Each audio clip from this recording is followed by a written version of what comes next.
Сәлем қыздар, біз бүгін сіздермен өте дәмді осындай сырный шарики дайындаймыз. Міндетті түрде жасап, менің видеомды соңына дейін қараңыздар. Ең алдымен 2 жұмыртқамыздың ақ уызын сары уызымыздан бөліп аламыз. Сары уызымыз ақ уызымызға түсіп кетпеуі қажет. Одан соң миксерменен жақсылап араластырамыз. Аппақ пышный болғанша, өз формасын сақтап тұрғанша миксерлеп, үстінен 3 ас қасық ұнымызды, үстінен 1 чайный ложка разрыхлителімізді салып, жақсылап араластырып аламыз. Бізде осындай қамыр пайда болады.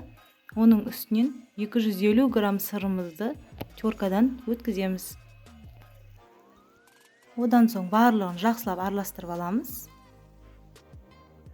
Қолымызбенен араластырамыз.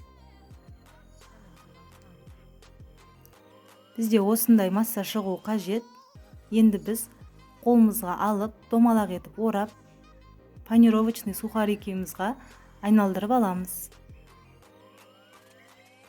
Барлық массамызды осылай дөңгелектеп, сухарикімізге айналдырып аламыз. Міндетті түрде жасап көріңіздер, өте дәмді болып шығады, ұнайтынына сенімдімін. Біз барлығын осылай жасап болдық. Енді қызып тұрған табамызға майымызды құйып, сырный шарикилерімізді орналастырып, айналдыра отырып, қуырып аламыз. Қызарғанынша. Барлығын осылай қуырып аламыз. Отымыз орташа отта болуы қажет.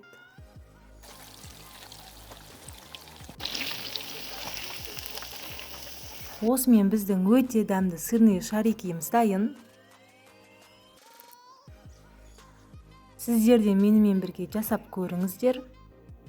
Барлықтарыңызға ас болсын. Менің видеоларыма лайк басып, тіркеліп, қоңыраушаны басуды ұмытпаңыздар.